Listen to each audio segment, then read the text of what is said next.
Hey everybody, this is Fran from the 5-Minute Modeler. Thanks for joining today. And today we're going to finish up part 2 of our train number 86 en route from Grand Rapids to Petoskey, Michigan. As we left you in the last video, the train was just pulling out of Hewart Yard, and we see that here as it departs.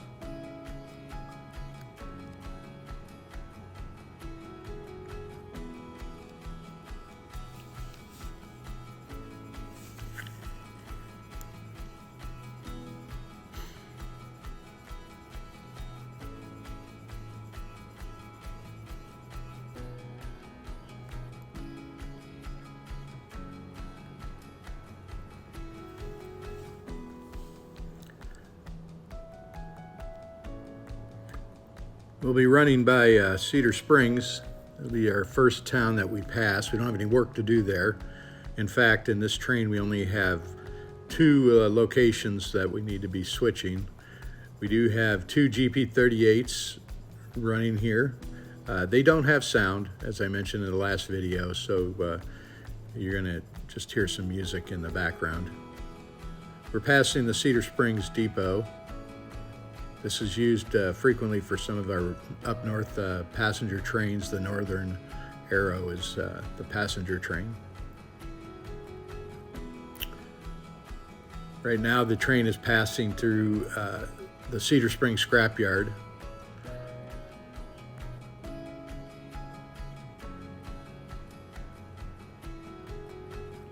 We're heading north, by the way. One thing you'll notice in the backgrounds, I have a lot of roads that run off into the backdrop, and try to make those as realistic as possible. I've used some of the techniques from some of the other modelers out there, using some photo drops and as well as just painting. Here we are now into Howard City, and we are passing the International Paper Facility. This is a pretty busy facility. Usually it's normally serviced on the southbound side, but it can be serviced on the northbound. Most of the trains, however, are blocked for southbound, just because of the switching, the facing switchings. We're now entering the town of Manton, and Manton is the home of the American Aggregates gravel facility, sand and gravel. Quite a few hopper cars through here, and the way that works is they run through the right side, load up, and then push out the left side. We're now crossing the Cooley Bridge, which for those of you familiar with northern Michigan, the Cooley Bridge is actually a road bridge, but hey, it's my railroad and I've changed it to a railroad bridge, and the style is somewhat similar to the actual bridge. It's an arch type bridge. I thought it was pretty cool, and I wanted to include it in my layout.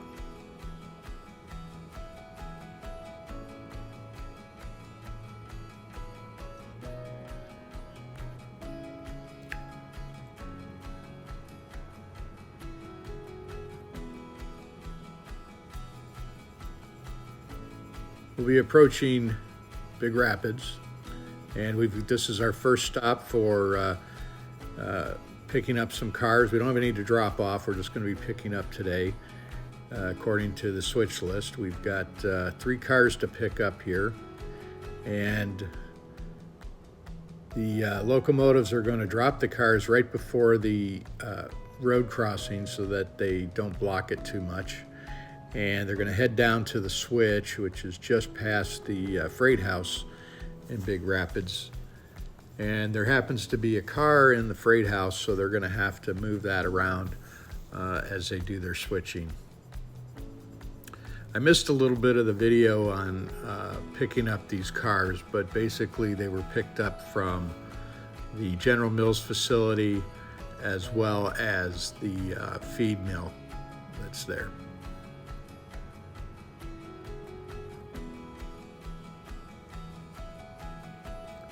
The cars weren't in the obvious spots, the easiest spots to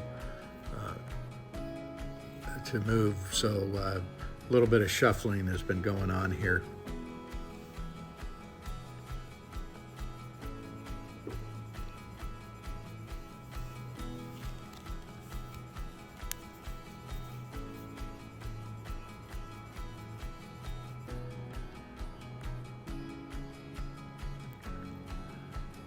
Right now it's backing into the feed mill siding.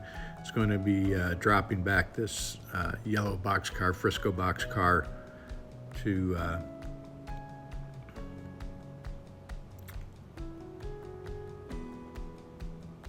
place it back in its location.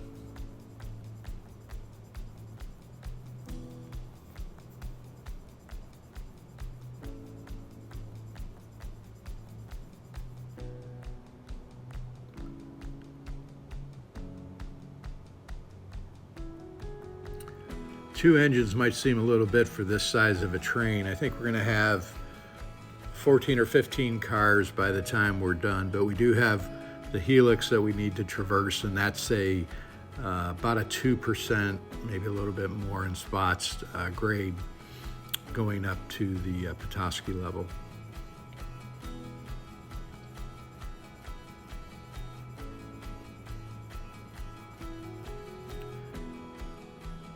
We picked up all the cars we need, so we're going to be backing up to the other box car that we left on the main line.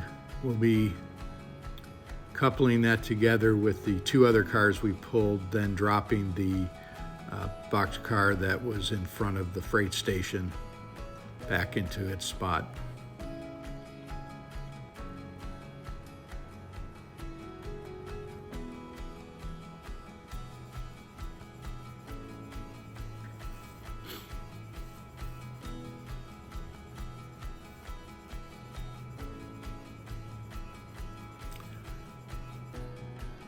It's the summer of 1972 or 1973, if you're interested in that kind of thing.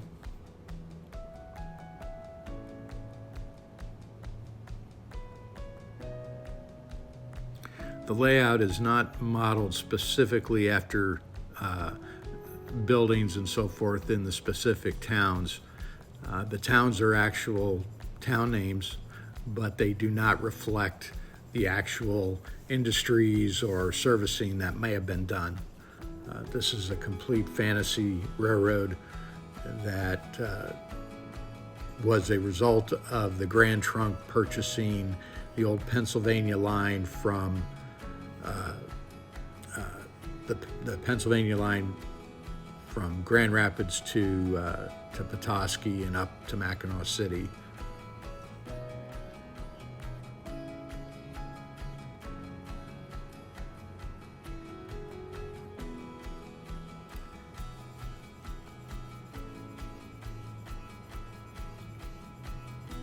One of the things that I really enjoy about this scale is that you can actually have some pretty long trains in a short, small space in your layout, as well as having enough switching operations to make it enjoyable. What's the purpose of the railroad? And I enjoy switching cars around. I enjoy running mainline trains. I like yard operations, and this gives me the ability to do all of those things.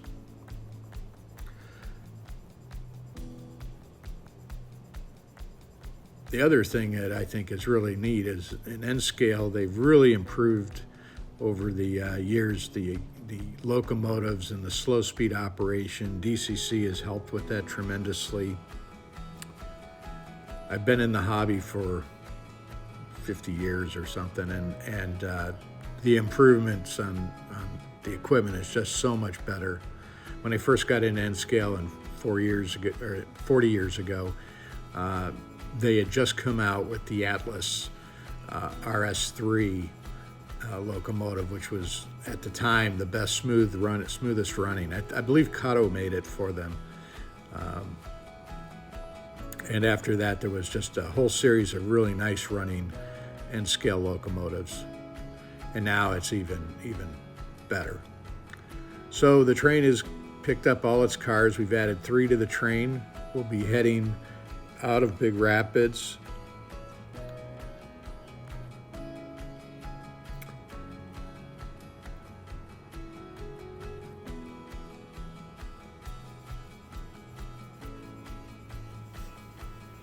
This is like more of an aerial view of the town and the location.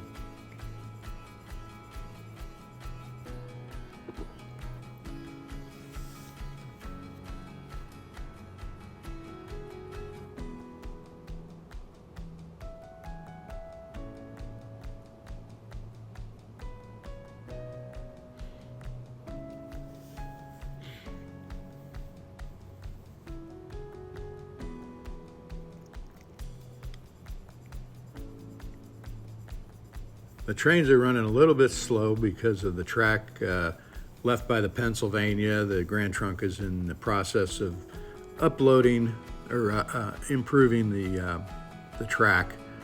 So they'll be making improvements over the next few years.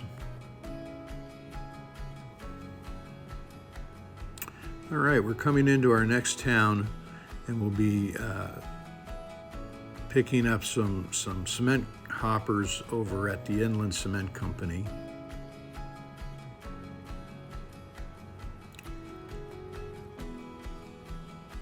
As I've mentioned in previous videos, this area is actually a collection of two towns.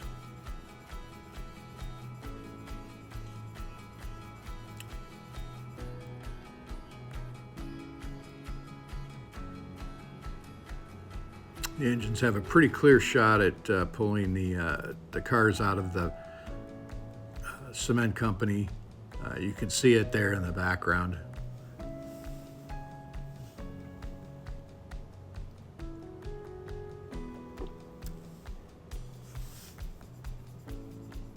I should mention that if this is too slow for you, you can speed up the controls in your YouTube channel and increase the speed to, I think, up to 2 times to make it go a little faster for you.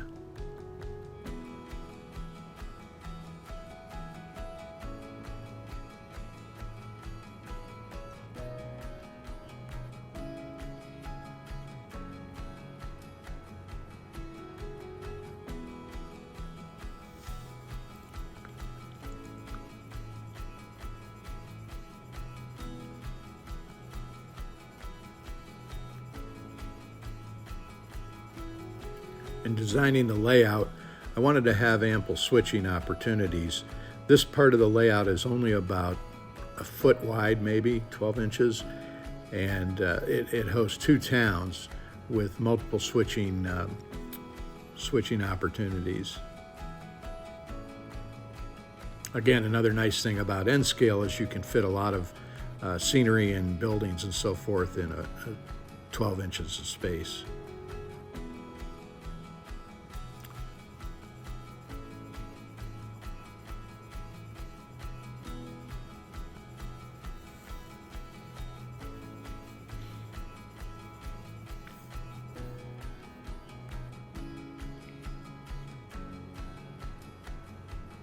From a different angle, you can see the 2 towns, Big Rapids and Cadillac is the town in the distance there with the co-op.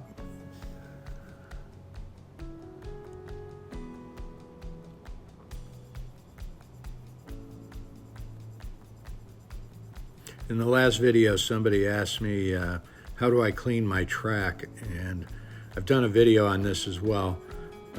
I really haven't cleaned my track in years, and I've used the No-Ox after cleaning the track, and it's provided great operational speeds for me without a whole lot of cleaning. Every once in a while I'll see a dark spot on the track and I'll clean that, but for the most part I really don't clean it at all. And it's probably been 3 weeks since I ran the trains, and they just run like a top. My layout is in the basement. It's not finished, so the ceiling, is unfinished, and it can have a bit of dust and so forth from the upstairs. So, but it doesn't seem to affect the operation at all.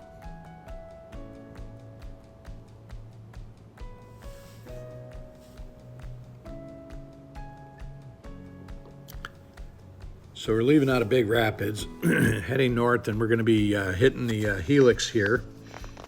I'm not going to show you the thing running through the helix. It's not really scenic or anything. And now we're arriving into Petoskey in the yard there, and we'll be coming in on the inbound track.